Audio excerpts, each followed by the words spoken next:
আমি এটা বিশ্বাস করি।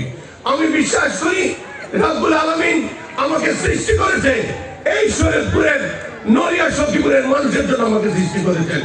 আমাকে সৃষ্টি করেছেন এই যে মায়েদের, এই যে বাবাদের, মুরব্বীদের সেবা করার জন্য আমার জন্ম হয়েছে। আমি আমার জন্য বড় কিছু পেয়ে গেলে আমি যতটুকু আনন্দ হই তার চেয়ে বেশি আনন্দ হই যখন আপনাদের কোনো একটা কাজ আমি করে দিতে পেরেছি।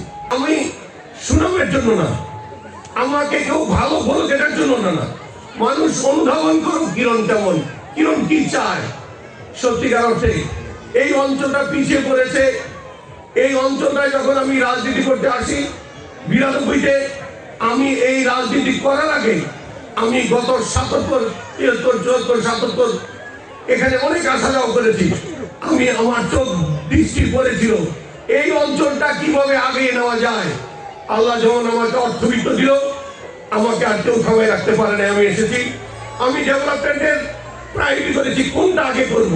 সেই প্রায়োরিটিতে আমি দেখেছি যে আমি এখানে শিক্ষা প্রতিষ্ঠানগুলি আগে করতে হবে, মানুষকে সচেতন করতে হবে। আমাদের এলাকার মানুষ মাছ ধরা, কৃষিকাজ ছাড়া কোনো কাজ ছিল না। আমি দেখেছি অনেক মা ধান তুলে সন্তানদেরকে লেখাপড়া করে দিতে পারে নাই, মরিচ তুলো লেখাপড়া করে দিতে পারে নাই। পরীক্ষার সেন্টার হওয়ার কারণে এখানে হাজার হাজার সংখ্যা ছাত্রছাত্রীর সংখ্যা বেড়ে গেল। আমি দেখেছি অনেক মায়েরা আঁচল গলায় দিয়ে বলছে যে বাজান তোমার জন্য আল্লাহর কাছে ফরিয়াদ করি, আমি আমার পান্তা ভাত গরম ভাত কপালে ঝুঁকে না, সেই আমার বাচ্চা পান্তা ভাত খেয়ে পরীক্ষা দিয়েছে।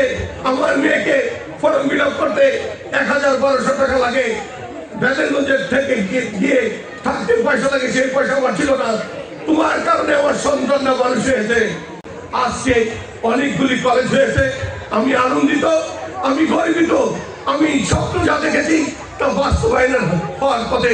আজকে হাজার হাজার ছেলেমেয়েরা intermediate pass, degree pass, honours করা হয়েছে।